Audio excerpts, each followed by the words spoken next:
Genesis chapter 3. The serpent was the shrewdest of all the wild animals the Lord God had made.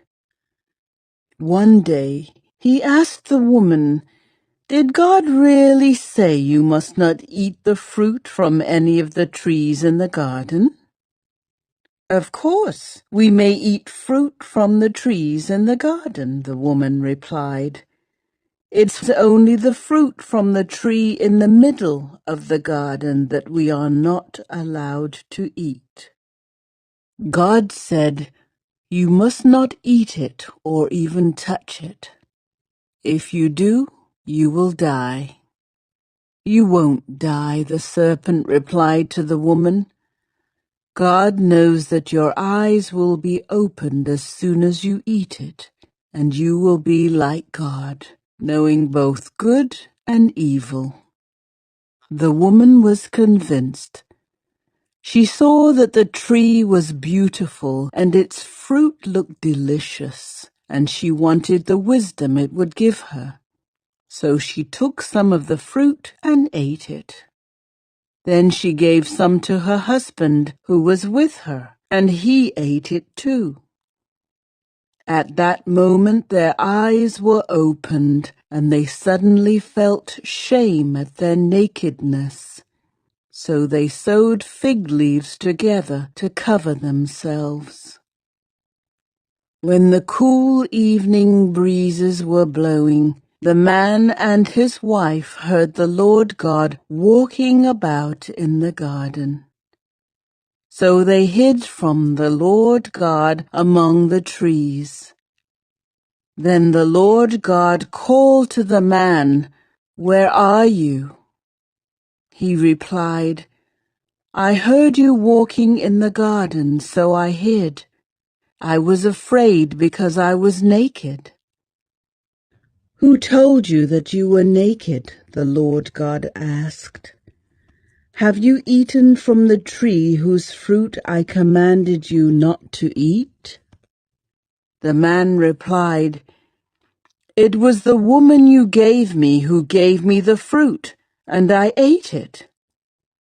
Then the Lord God asked the woman, "What have you done?" "The serpent deceived me," she replied. "That's why I ate it."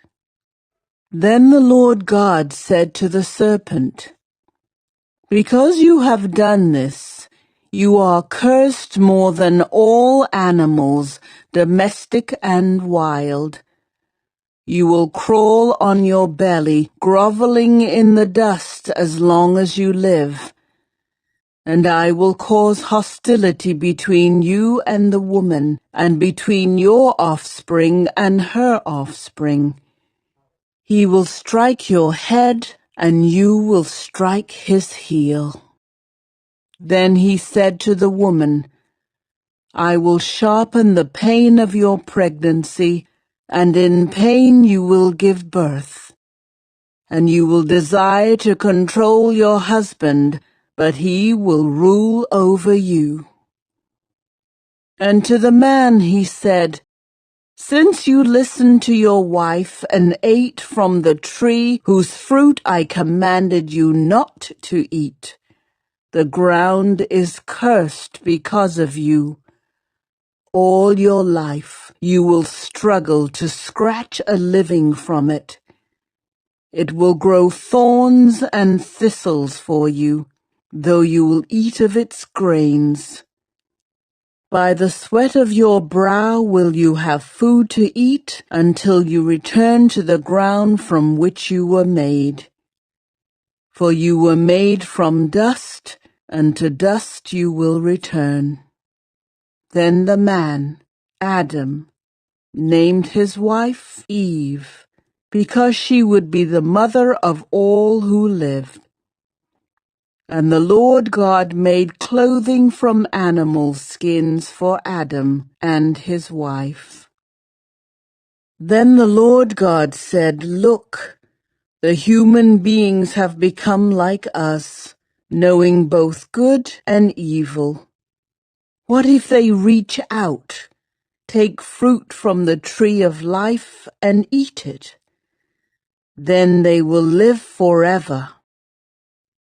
So the Lord God banished them from the Garden of Eden, and he sent Adam out to cultivate the ground from which he had been made. After sending them out, the Lord God stationed mighty cherubim to the east of the Garden of Eden. And he placed a flaming sword that flashed back and forth to guard the way to the tree of life.